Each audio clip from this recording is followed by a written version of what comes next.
Now, I have done a lot of videos on the ketogenic diet, but I wanted to include a new video for beginners with all the updates, but I want to make it really, really simple. So let's just start with the basics. What is a ketone? A ketone is not a fat, it's not a carbohydrate, it's not a protein. It's kind of a combination, or it has characteristics of both a fat and a carbohydrate, but it's not either.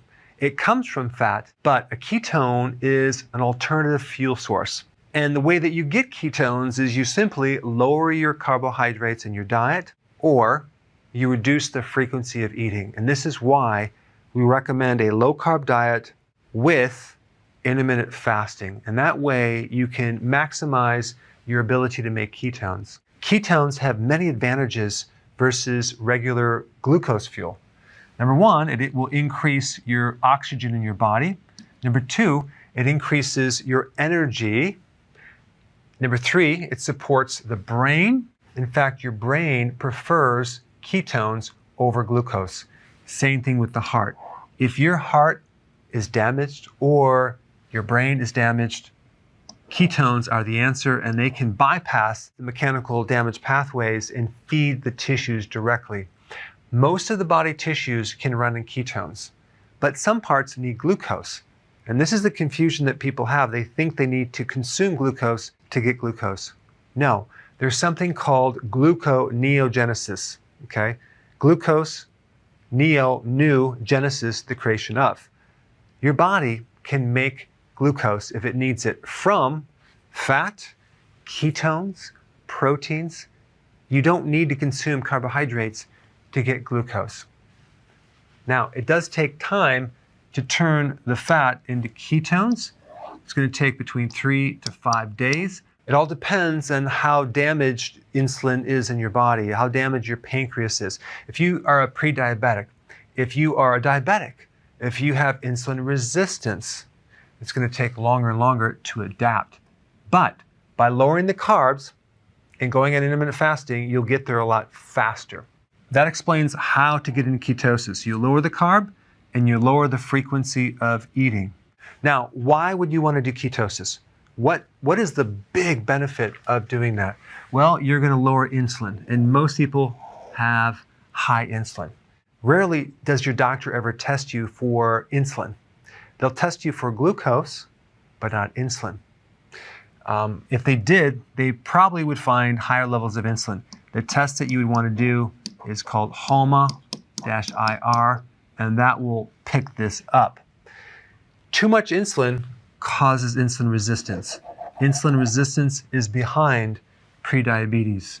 Insulin resistance is behind metabolic syndrome, high blood pressure, fat in the gut area right through here.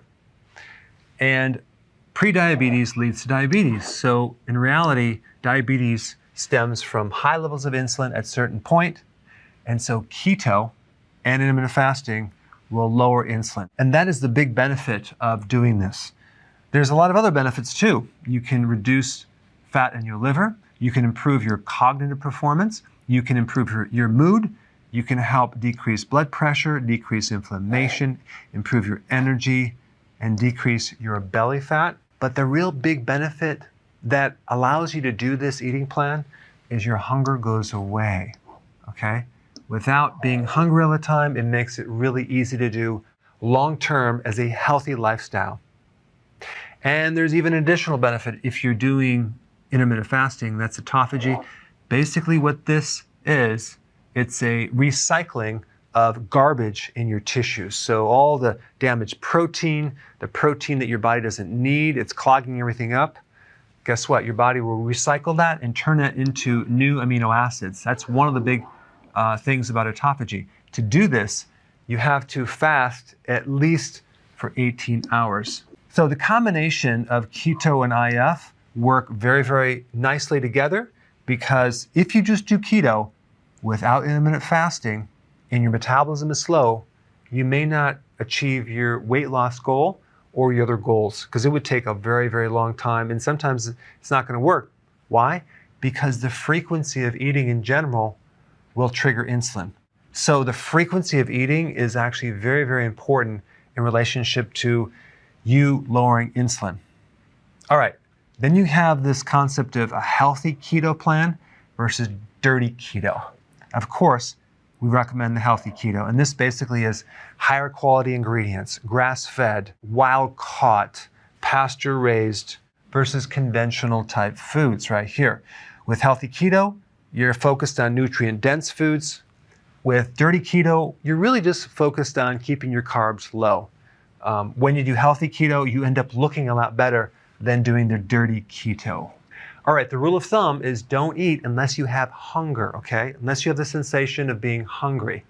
When you're doing the healthy version of keto and you're doing enough leafy greens and vegetables, okay? And you're doing enough healthy fats and you're improving insulin resistance, you're not only going to be full, but you're going to be satisfied. Now, if you look at the pie chart here, we have about 5% carbs of your total calories, and then 5% vegetables, which, by the way, actually adds up to a lot, because if you look at the carbohydrates and vegetables, you minus the fiber, giving the net carb, it doesn't come out to a lot of calories. So if we look at the total carbs, which would include like berries, hummus, nuts, and seeds, there's a little bit of carbs in those, and you combine the vegetables, that's like 10%. Then we have 20% protein, and then we have 70% fat. Now, the fat looks like a lot, but realize fat is basically double the calories of other macronutrients. But if we actually look at an actual plate with your food on the plate, if you just look at it like this, to keep it really simple, half the plate vegetables, okay? A quarter would be protein and a quarter would be fat. But because protein and fat usually come together, that's going to be pretty much half your plate. That's what it should look like. The benefit of the vegetables are the vitamin C, the minerals, other nutrients and phytonutrients. Okay, I'm going through this really fast, but I'm just giving you a summary. In the next few videos, which I'm going to put in a link down below, I'm going to talk more about exactly what to eat when you're eating. But I wanted to give you the simple overview of all the most important things. So now let's just put it all together. Ideally, when you wake up in the morning, if you keep your carbs low, you're not going to be hungry. So you want to skip breakfast and push it forward to the point where your breakfast now becomes your lunch. So don't eat in the morning. You can do coffee or tea. So ideally, your first meal would be at lunch right here, and then your second meal would be at dinner. So you're doing 2 meals a day. If you keep this within a 6-hour window, that will give you an 18-hour fast. Now, what's really magical about 18 hours is that's when the autophagy starts. So you start getting some really cool benefits. The way that you're going to avoid snacking between the meals is you're going to add a little more fat with this meal and this meal to be able to go longer, okay? And then as you start doing it and becoming more adapted, you can kind of cut back on some of the fat because you're going to be burning your own fat. And your own fat is the healthiest fat that you can burn. But the key is this 18-hour fast right here. If you have to snack within your eating window, fine, if you need to do that. But we don't want to snack after the dinner all the way to the next first meal. You can drink fluids. You want to take electrolytes and B vitamins for sure, and sea salt, that's a necessity. But we recommend that you don't eat anything. The common foods that are really good to focus on would be pasture-raised eggs, okay, organic if at all possible, shellfish, fish, sardines, meats, organic, cheese. Now, a lot of people don't do well in cheese. Cheese has a lot of hormones. It's not good for people with prostate issues. It's not good with people that have allergies. So some people do not do well in cheese. Personally, I do a small amount of cheese, and if I'm going to consume cheese, it has to be grass-fed organic. I usually get European cheese, and I don't have a tremendous amount, but you can overdo it with cheese. Olives, that's a must. Avocados, lots of vegetables, 7 to 10 cups, very beneficial. Nuts, for some people, they don't do well on that, especially if they're prone to kidney stones. You have to be careful with almonds, okay, as well as spinach. So I'd avoid those if you're prone to kidney stones. Also, seeds like sunflower seeds, perfect on a ketogenic plan. All right, here you have it, the basic ketogenic plan for beginners.